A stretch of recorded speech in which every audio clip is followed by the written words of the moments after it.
Hey, what's up, you guys? Welcome back to the channel. Today, I'm going to give you 3 things that you must do this week in order to see the progress you want to see in your finances in 2026.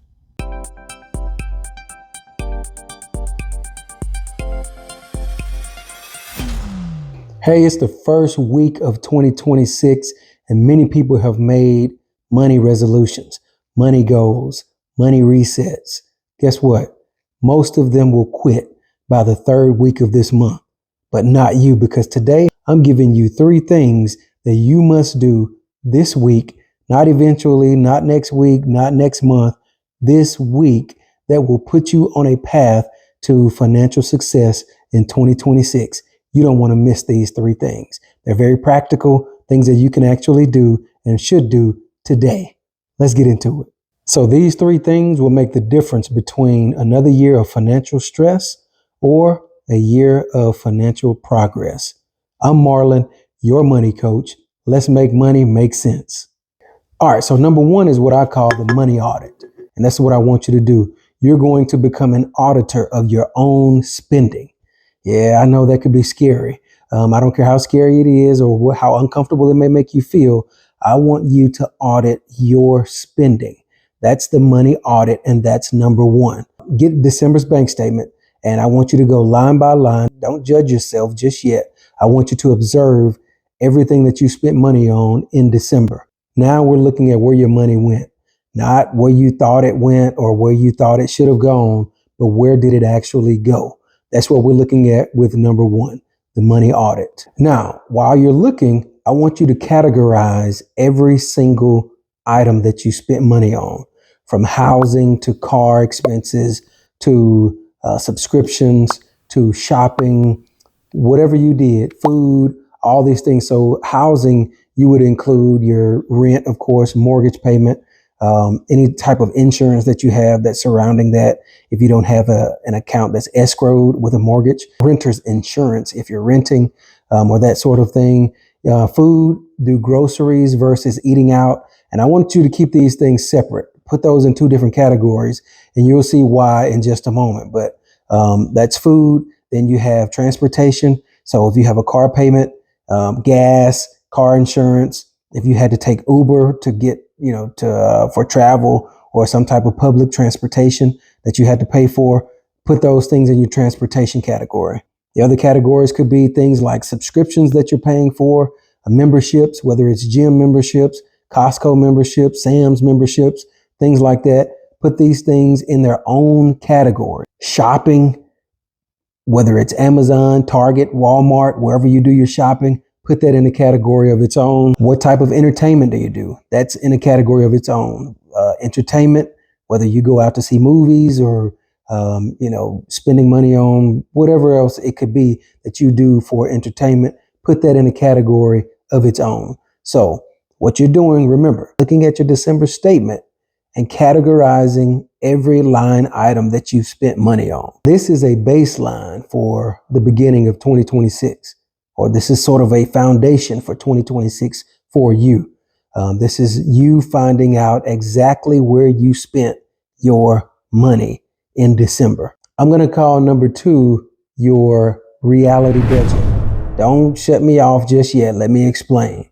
Your reality budget is basically you looking at December's statement and seeing exactly what you spent after adding up like your categories.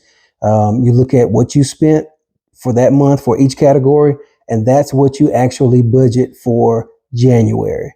Now you may say, yeah, but I want to save money. I don't want to spend the same amount that I spent in December in January. Well, that's great. But remember, this is a reality budget. This is what you actually spent. That's where the money went. Remember, this is not fantasy. This is not where you thought it should have gone. This is not where you wished that it would have gone. This is where the money actually went. So once again, this is a reality budget. So let's just say you spent $500 last month on food, and you say, well, I want to only spend $300 this month. Budget $500. If you end up spending less at the end of the month, guess what? You're in the green. That's a positive thing. You won in that category. Now, the mistake that most people are probably making right now is they look at the category that they overspent in December, and then in January they feel like, oh well, I spent way too much on groceries last month, so I'm going to budget. Let's just give an easy number to as an example. Say they spent $1,000 last month in groceries, and they say that's way too much. This month I'm going to only budget for $500. Well, that's setting yourself up for failure. You actually spend $1,000, budget $1,000.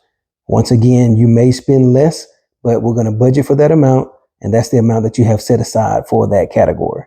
All right, so here's how this works.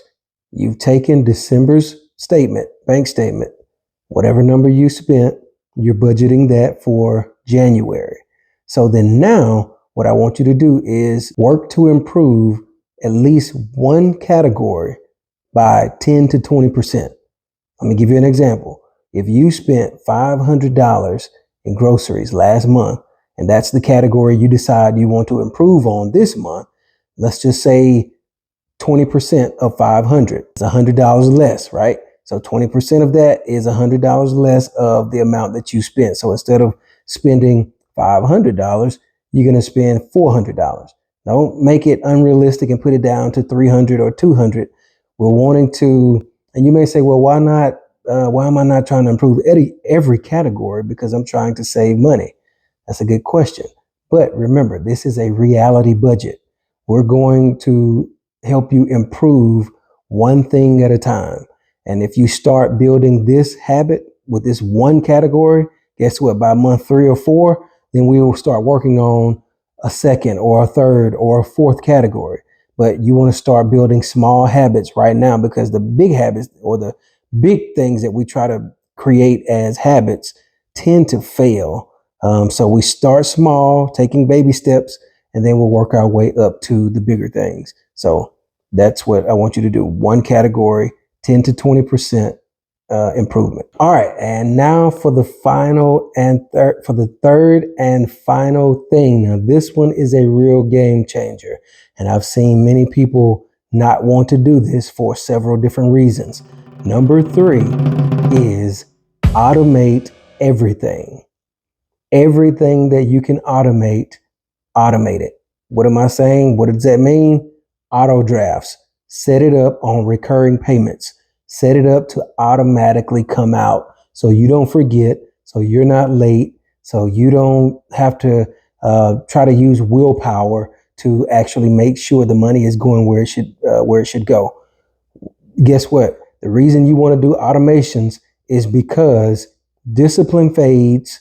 Discipline is hard, but automation will last forever. It'll last as long as that bill should be paid, and as long as the money is there, it will continue doing what it's supposed to do. You don't have to worry about willpower. You don't have to worry about remembering. It will come out. Number 1 is your savings. Automate saving money, whether it's $10, $100, whatever you can afford to set aside. Automate this so you don't have to think about it.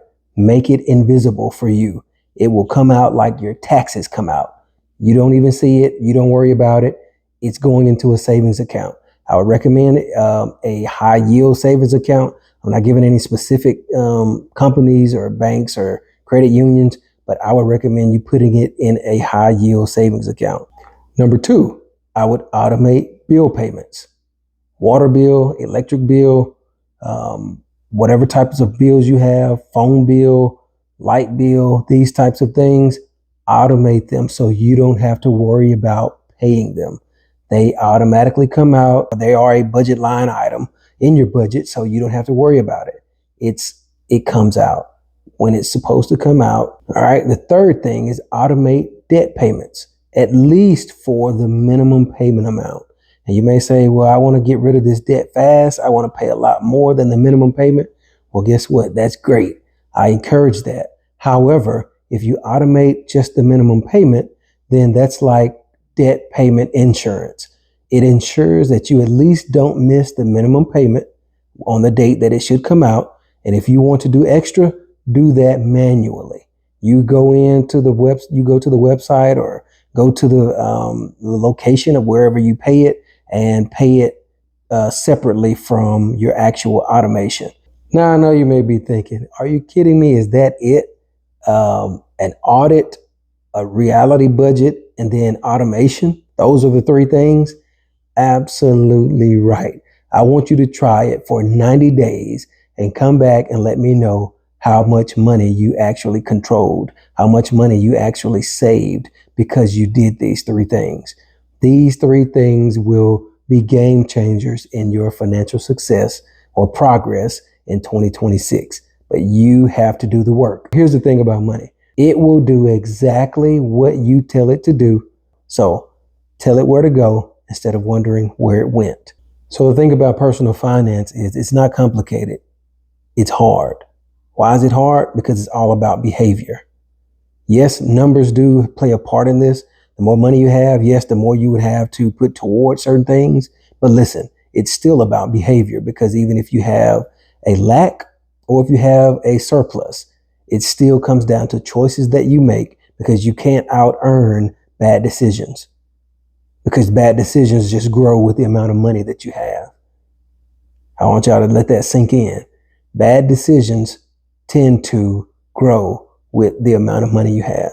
So once again, behavior is hard. That's why these three things matter. Now, don't wait till February. Don't wait till next week. Remember, do these things this week. Sit at your kitchen table, sit on your bed, sit on your couch, wherever you're comfortable. Take out your phone, take out your notepad and pen and paper, all of that, and do these three things.